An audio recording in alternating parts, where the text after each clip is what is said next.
bienvenidos nuevamente. Un gusto tenerlos acá en mi canal y poder compartir estas informaciones o conocimientos y experiencias con ustedes. Hoy vamos a tocar el tema de lo que se conoce como corrosión en zona de baja temperatura o corrosión fría. Es un término relativo, o sea, se dice corrosión en caliente a corrosión que se produce en las altas temperaturas de la caldera a partir del vanadio, que lo vimos en la clase anterior. Hoy vamos a tocar el tema de la corrosión en la zona fría, suele llamarse comúnmente o popularmente o coloquialmente corrosión en la zona fría o corrosión fría. Esta corrosión se produce a partir del azufre contenido en el combustible. El azufre contenido en el combustible durante el proceso de la combustión reacciona a SO2. El SO2 reacciona en determinadas condiciones a SO3, es un proceso reversible. Ahí el catalizador, el propio vanadio que contiene el combustible y que está en el proceso de reacciones también sirve de catalizador para la formación de SO2 a SO3 y el hierro es también un catalizador de esa reacción. Es una reacción reversible, ¿por qué? Porque a partir de determinada temperatura, sobre los 400, 450 grados, la reacción va hacia SO3 y por debajo de esas temperaturas la reacción va hacia SO2. Sin embargo, hay que decir que la mayoría del SO2 se convierte a SO3. Oh, perdón, no la mayoría, una parte importante se convierte a SO3. Ahora, una vez que está convertido en SO3, se puede convertir SO3 en la zona de alta temperatura también, que es lo que se conoce como SO3 atómico, y más adelante, donde las temperaturas disminuyen, ya la reacción por la presencia de metales como el hierro y el vanadio, pues puede ir a SO3. El peligro está en que este SO3, si hay humedad en los gases, en el flujo de gases, hay una conversión a H2SO4, o sea, a ácido sulfúrico. Y el ácido sulfúrico, pues, sencillamente es un factor de corrosión en las zonas de más baja temperatura a partir de los economizadores hacia la salida de los gases, pasando por los calentadores de aire tubulares o por los calentadores de aire regenerativos. Eh, Influye mucho en la formación del ácido sulfúrico las infiltraciones de aire en el flujo de gases de la caldera.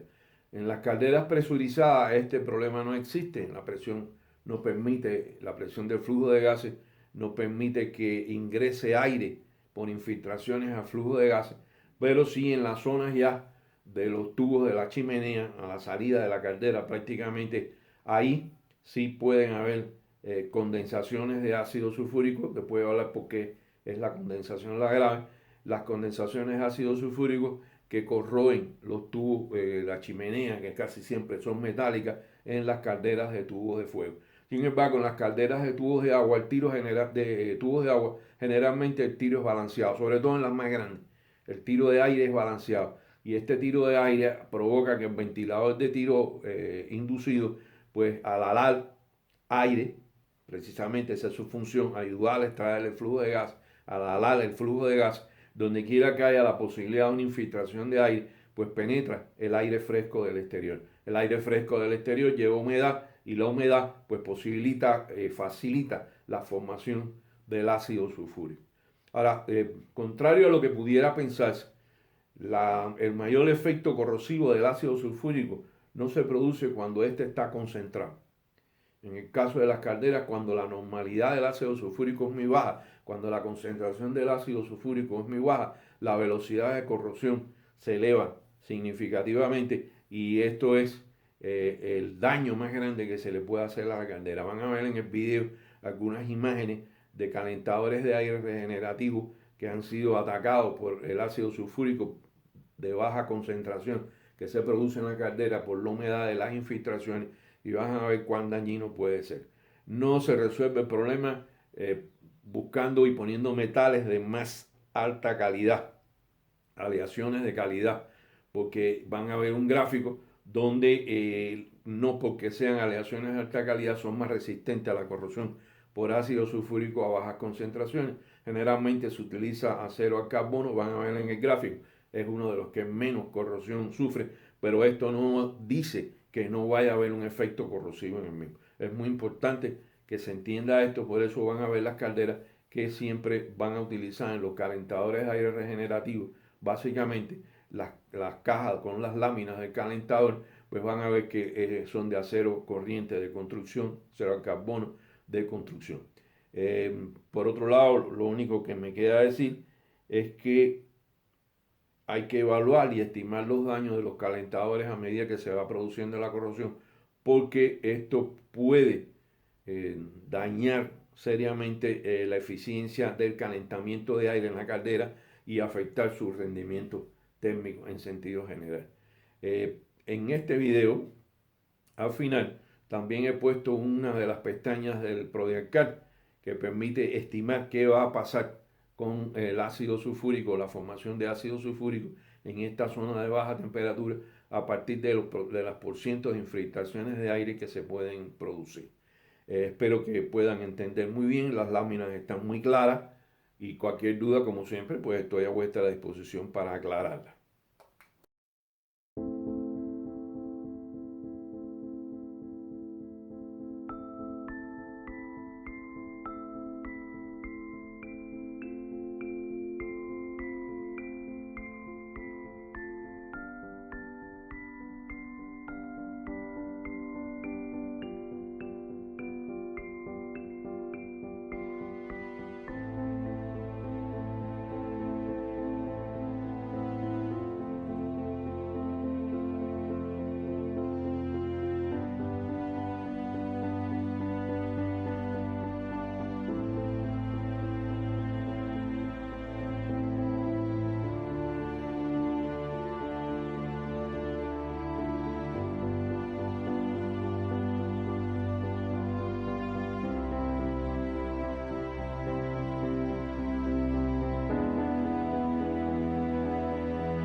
al CAR, también podemos determinar qué efectos corrosivos podemos tener en las zonas de baja temperatura a partir del oxígeno libre en el horno, en la zona en el lado A y el lado B de la caldera, en el punto antes del calentador de aire regenerativo A y el calentador de aire regenerativo B. Esos son calderas que tienen dos conductos de gases, y un punto después del CAR, que es donde hay infiltraciones de aire, y antes de entrar y después del ventilador de tiro inducido, que tienen dos ventiladores. En este caso la caldera de ejemplo tiene dos ventiladores de tiro inducido, uno por el lado A y uno en el lado B.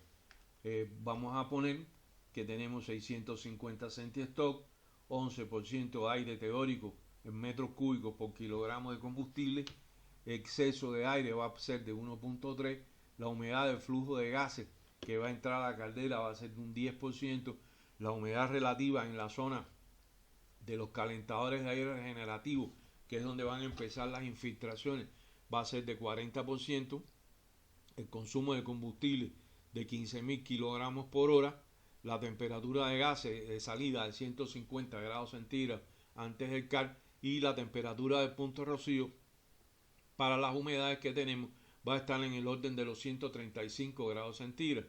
El tiempo de residencia en las zonas menores de 600 grados centígrados va a ser de 3 segundos, y la carga generada va a ser de 250 megawatts. Esto nos dice, al medir también el oxígeno, que en el lado A de la caldera, en los dos puntos de mediciones, el oxígeno libre es de 5%, en el lado B, en los dos puntos de mediciones, va a ser de 4.9%, el punto antes del CAR, por el CAR A y por el CAR B, va a tener un oxígeno libre de 8%, después del calentador de aire regenerativo, y ahí fíjense que hay una infiltración, va a ser un 10% de oxígeno libre, y después del ventilador de tiro inducido por el lado A y el tiro inducido por el lado B, también hay infiltraciones en esos ventiladores, y va a ser del 15% de oxígeno libre. Cuando se le da a calcular, nos da como resultado que el volumen total de gases en esa caldera va a ser de 325.281 metros cúbicos. La humedad en el flujo de los gases va a ser de 65.762 metros cúbicos, es decir, que del total esa va a ser la cantidad de humedad, y el porcentaje de humedad de todos los gases en el flujo va a ser de 20.22%. Ahora va a haber una conversión de SO3 a ácido sulfúrico del 98.5%, lo cual es muy alta. La concentración de ácido sulfúrico relativo a la humedad va a ser de 2.04 ppm por volumen. La normalidad del ácido sulfúrico va a ser de 0.68, y el porcentaje de ácido sulfúrico calculado va a ser de 3.35%. El tiempo de neutralización requerido para neutralizar todo el ácido sulfúrico que se pueda formar ahí, o desviar la formación en vez de ácido sulfúrico a otro tipo de compuesto conveniente que no sea muy activo desde el punto de vista de corrosión, y entonces vamos a tener que el ácido sulfúrico neutralizable va a ser de 15,59% del total que teníamos anteriormente. Entonces el volumen de gases infiltrados va a ser de 110.781 metros cúbicos, lo cual es alto, es una caldera que ya lleva tiempo en uso. La humedad infiltrada va a ser de 44.312 metros cúbicos, y la humedad infiltrada respecto al volumen total de gases va a ser el 13.62%. El volumen de gases de combustión va a ser de 214.500, y la humedad por flujo de gases va a ser de 21.450 metros cúbicos en ambos casos. Con esto ya tenemos una idea de qué nos vamos a encontrar en la zona de baja temperatura de la caldera, cuáles van a ser los efectos ácidos que se pueden formar. Analizando los gráficos que se vieron anteriormente, pues puede saberse cuál va a ser el efecto corrosivo que debemos esperar en la zona de baja temperatura de la caldera. Hasta acá ya vieron todo lo que es y cómo se produce la corrosión por baja temperatura en las zonas de baja temperatura de la caldera. Debo decir que es relativa a baja temperatura. No es que realmente sea una temperatura, siempre va a estar por encima de la temperatura del medio ambiente, pero comparada con la temperatura en los recalentadores y sobrecalentadores, pues es una temperatura mucho más baja, y por eso en la práctica se les ha designado así. Espero que hayan comprendido por qué es que se produce estos ataques corrosivos, cómo es que se produce este tipo de ataques corrosivos y cómo el Prodecar puede ayudar a estimar qué va a pasar con la potencial corrosión debido a las infiltraciones en la zona de las calderas. Me da mucho gusto que hayan estado con nosotros. Para mí es un placer que ustedes puedan ver estos cursos y compartirlos. Hay muchas personas que me han escrito, eh, digamos en algunos casos hasta casi asombradas de que estos cursos se estén dando tan abiertamente, pero no, es necesario. Ya los que peinamos canas, digo yo no porque me pelo muy bajito, pero los que tenemos canas, pues lo que nos queda si queremos hacer un aporte al crecimiento de la juventud es pasar nuestros conocimientos, exponer nuestros conocimientos sin ningún tipo de limitaciones para que puedan aprender y puedan desarrollarse lo más posible. Así que muchas gracias por estar conmigo. Manito arriba si les gustó, manito abajo si no les gustó. Y no voy a llorar por eso, al contrario, se los voy a agradecer si me explican por qué no les gustó. Pero como quiera, suscríbanse al canal. Para todos un abrazo, mucho cariño, mucho deseo de lo mejor para todos en su vida laboral y profesional y en su vida personal con su familia. Y nos vemos en el próximo curso. Hasta la vista.